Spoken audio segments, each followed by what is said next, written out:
ताई, आपण त्या भागातील सामाजिक कार्यकर्ते आहात, तुम्हाला त्या तिकडची वस्तुस्थिती माहित आहे. त्यांनी आम्हाला मिळालेल्या माहितीनुसार जसं आपण सांगितलंय, तर त्या ठिकाणी बरेच या बिल्डरांनी त्या भागातील लोकांना फसवलं आहे का?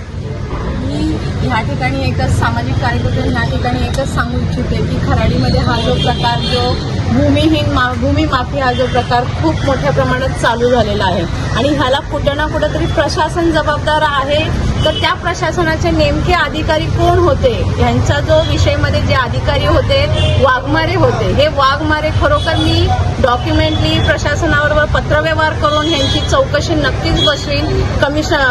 PMCच्या कमिशनरला पण मी भेटेन ह्यासाठी, कारण डॉक्युमेंटली त्यांची जर ज्यावेळी चौकशी लावली जाते त्यावेळी त्यांच्याकडून माहिती येईल की ह्यांना कशा प्रकारे त्यांनी इतकी वर्ष फिरवत आहेत आणि का फिरवत आहेत ह्याची कारणे पण नक्कीच समोर येतील. तर 22 तारखेला जे आंदोलन होतं त्या आंदोलनासाठी पोलिसांचा दबाव आणून हे आंदोलन स्थगित करण्यात लावलंय का?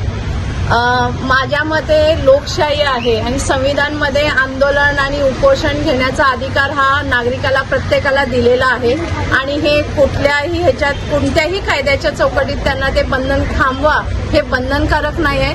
हे लोकशाहीच्या हक्काने हे उपोषण करणारच आणि ह्याचे प्रश्न आपण नागरिकांनी त्यांच्या विरोधात जर चौकशी केली तर त्याचं आपल्याला नक्कीच उत्तर भेटणार आणि त्यासाठी मी नक्कीच प्रयत्न करणार. आता पुढील तुमची पुढची पावलं काय असणार आहे ना? या ठिकाणी न्याय नाही भेटला, 22 तारखेला जे आंदोलन होतं, उपोषण होतं तुमचं, त्या ठिकाणी तुम्हाला न्याय नाही भेटलं तर पुढचे पावलं काय असणार तुमची? यांच्या डॉक्युमेंटला जर डॉक्युमेंटली पाहिले जातात, एवढ्या पद्धतीनं ते इतके वर्ष लढत आलेले आहेत, ह्या कुठं ना कुठं तरी त्यांना ह्यांचा हक्क देणं हे भागच आहे.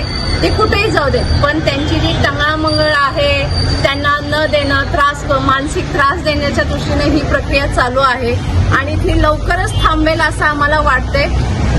ते आम्ही काही दिवसानंतर